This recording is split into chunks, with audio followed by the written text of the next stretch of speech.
Iran is threatening to attack the United States from within. The regime is also taking direct action against Americans. It's imposing sanctions on dozens of members of former President Trump's administration. An Iranian military leader has gone as far as to call on followers inside the United States to take action. Chris Mitchell reports from Jerusalem on this imminent danger to America. Over the weekend, the commander of Iran's Revolutionary Guard Quds Force called for people to take action within the United States. He said, wherever it is needed, we will provide for the basis of revenge against the Americans from within their houses and by people by their side without us being present. In reply, White House National Security Advisor Jake Sullivan declared, "Make no mistake, the United States of America will protect and defend its citizens. This includes those serving the United States now and those who formerly served." Victoria Coates is one of the 51 on the sanctions list who served as Deputy National Security Advisor in the Trump administration. She warns Iran has attempted attacks on U.S. soil before. They have expressed the intent to do violence against people in the United States. You go back to the 2011 plot against the then Saudi ambassador to the United States. Obviously, they are willing to do that. So far, Iran has not been successful on U.S. soil, but Coates says they only have to be successful once. She says it serves as a wake-up call to the Biden administration. I would like them to see the Iranian regime for what it is. This is what they do. And so when you are attempting to negotiate with them, bear this in mind. The smiling face you see across the table from you is maybe not the real face of this regime. And look at their actions, not at their words or what they might be willing to say in Vienna. Coates warns about being too eager to enter into a nuclear agreement. In the meantime, talks resumed in Vienna to restart the Iranian nuclear negotiations. Israeli Prime Minister Naftali Bennett said Israel was not bound by the outcome of the talks. Israel will continue to maintain full freedom of action anywhere and at any time without restrictions. Former Israeli ambassador to the U.S. Congress, Yoram Ettinger, warns the U.S. administration is misjudging the Ayatollahs. They seem to believe that the Iranian leopard can be induced to change its spots. The current administration in Washington assumes that terrorism in general is driven by despair, not by fanatic religious vision, but sadly divorced from reality. After weeks of negotiations, there are reports the U.S. and Iranian officials believe they're making progress towards a deal to return to the Obama-era nuclear agreement. And last week, Israeli Foreign Minister Yair Lapid told journalists he also believes an agreement will be reached. Gordon? Well, Chris, any attack on the U.S., on U.S. soil, even a terrorist attack, if it's sponsored by Iran, that's an act of war. Why would they take that kind of risk? Well, it's actually, as Victoria Coates said in our report, it's really what they do. It's who they are. They not only tried to kill that Saudi ambassador in Washington, D.C., they tried to kidnap an Iranian activist in New York City. The FBI broke that up. But I think you need to see Iran and this regime not just through the prism of an aspiring nuclear power, but they are the world's state sponsor of terrorism. They have terror proxies in Yemen, Lebanon. They have tentacles around the world. And Gordon, it's all part of their DNA that they would be so bold to go make threats. You know, it's interesting that they're in Vienna negotiating with the U.S., and there in Tehran, they're threatening U.S. officials or former U.S. officials. In your piece, you have a comment from an Israeli that the U.S. State Department really just doesn't get it, that they think terrorism is driven by despair and not by ideology. If that's true, then I think we're all in trouble, that we're not understanding the true root of this.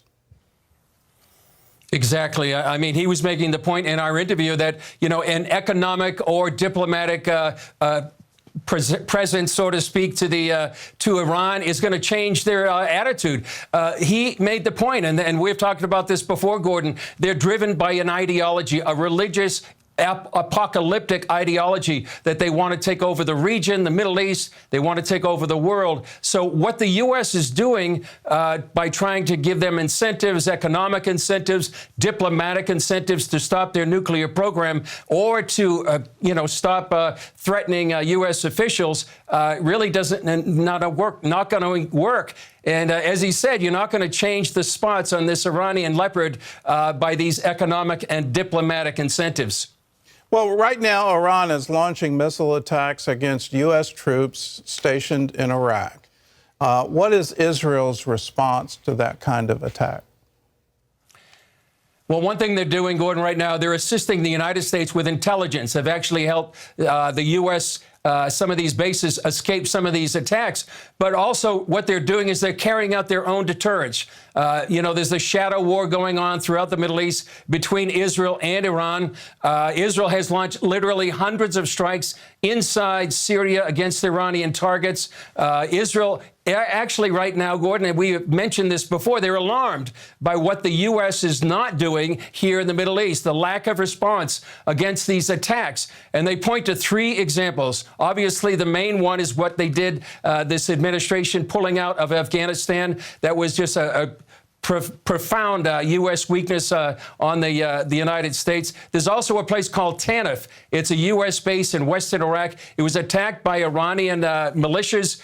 There was no response. And they were also alarmed, then they are currently alarmed at the U.S. position in the Vienna talks. And so Israel is looking at what the U.S. is doing or not doing, and they're really alarmed at the kind of weakness the U.S. is projecting here in the Middle East. And they're very concerned about what's going on in Vienna right now.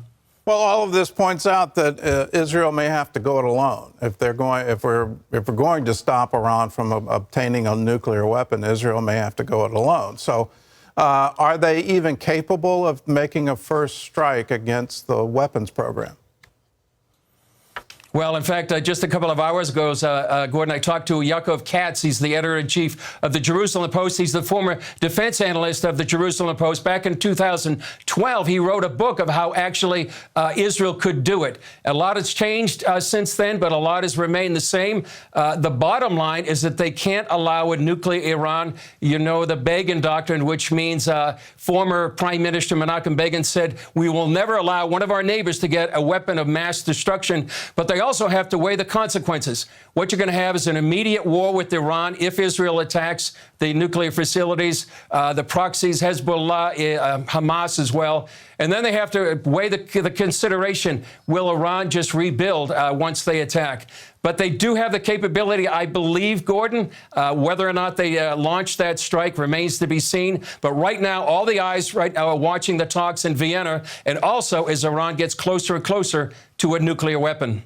Well, Chris, thanks for the insight. Thanks for the reporting. And for you at home, please pray for this administration, regardless of your politics, regardless of whether you voted or not for the current president. That doesn't matter. We need to come together as a nation. The struggles that we are facing right now and the perceived weakness of America in the world opinion, and that weakness is directly based on our political divisions, that we can't come together.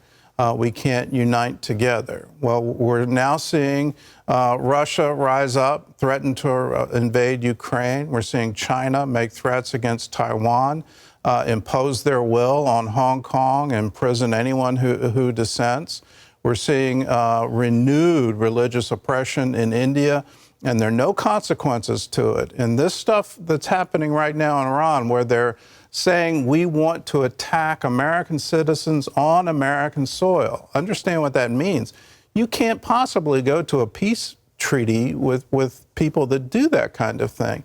But we seem to be wanting to do it. So let's pray that they get wisdom, that their eyes are open and they understand the true threats. And let's also pray for our country that we can come together and unite. One nation under God, indivisible. That would be wonderful.